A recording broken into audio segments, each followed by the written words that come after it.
Breaking news here, Ward Kano Ward ESCO suspends APC National Chairman Ganduje. Oh boy. So what has happened now? So which Kano Ward is this? It must be APC people in that ward that suspended Ganduje. So what is the reason for suspending Ganduje? This is a serious one in Kano. It means that Ganduje is going to face a lot of problems because normally it is your ward that determines whether you should remain in the party or not. So whether National Working Committee or the party national executive like it or not, whatever that's going to happen to a party card-carrying party member, it must come from his ward. There must be something happening here.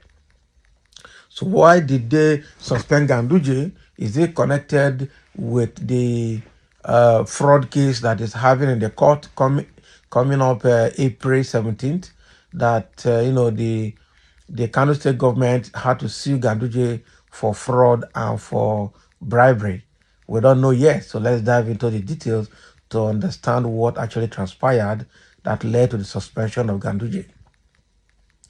The Executive Council of Ganduje Ward, led by Haruna Gwanjo, disclosed this during a press briefing in Kano on Monday. Gwanjo said that the former governor has to clear his name of corruption allegations regarding the Kano State case. This is serious. So the national chairman of All Progressive Congress, APC, Abdullahi Ganduje, has been suspended by members of his ward, the Ganduje ward in the Dawakin Tufa local government area of Kano State. Can you imagine?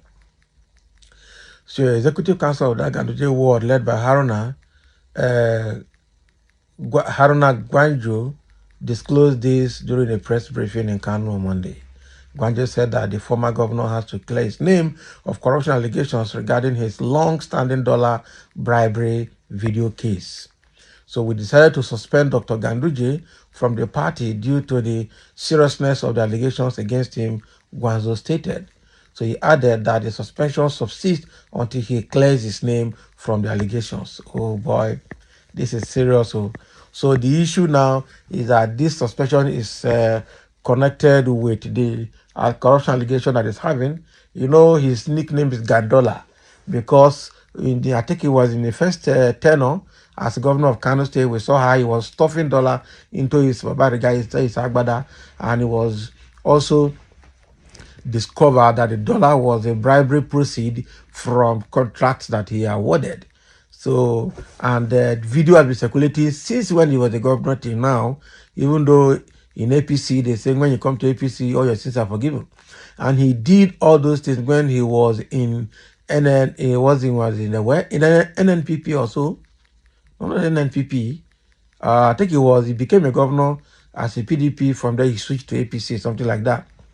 So now, and apart from that, there's also another allegation of a lot of illicit funds, embezzlement of Kano State Treasury by this Ganduje again.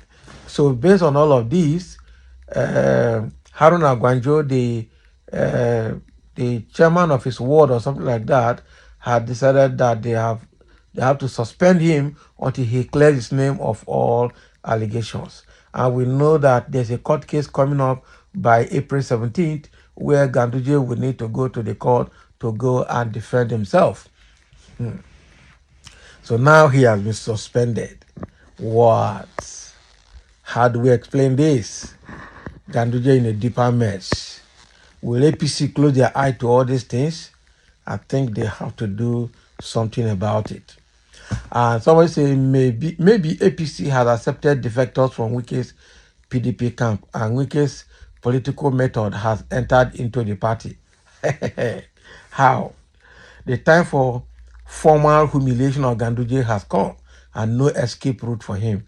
That is it. Like I said earlier, normally when when you want to do anything in your party, it must come from your ward. And when you are going to be suspended as well, or a priest is going to come from your ward. So the way the political system and INEC has set up the system, your ward is most powerful. And so whether you are going to be promoted, elevated, or you are going to be pitched and removed, or you are going to be suspended from the party, everything must come from the ward. And that is why these people have started dealing with the Ganduje from his ward. So is APC going to close their eye to all of this? Again, that we don't know. But what we are seeing here is now that the Ganduje's ward has suspended him completely from APC until he clears his name of all the corruption and bribery allegations on his neck. Ganduje is in for a long haul. And like I said, what is his name? The presidential candidate of the NNPP, Rabiu Kokwanso, is obviously doing something to make sure they ground Ganduje completely, because Kokwanso have made every move to get ministerial role in APC. Ganduje blocked him, so it's a fight of two tigers in Kano State. And just like what has happened in other states, I was after Kokwanso's reign as a governor, he handed over to Ganduje to take over, but now the relationship between the two of them has gone sour. Ordinarily, Kokwanso is a political godfather of Ganduje, but now Ganduje is appearing to be more powerful and is dealing with Kokwanso. Well, Kokwanso is showing him that if you have power at national, you don't have power at the state. I own the state. And the current governor of the state belongs to Kokwanso's camp as NNPP, and so they will deal with Ganduje. They will bring him to book.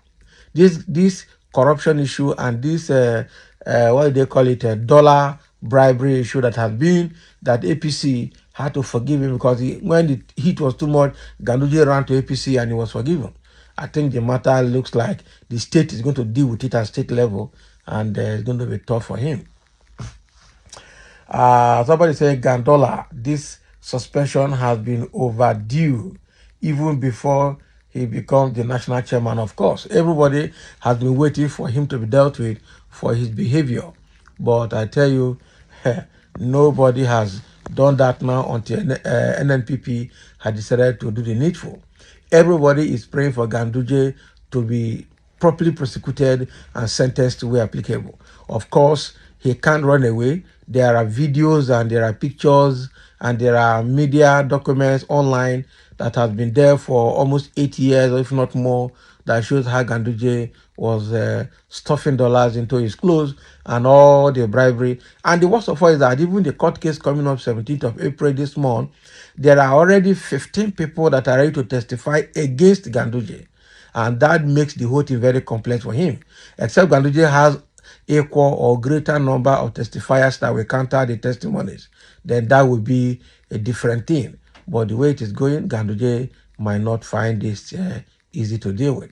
So now Ganduje has been suspended from his ward in Kano State, pending when he clears his name of all the bribery and corruption allegations on his neck. Thank you for listening, and let's have your comment.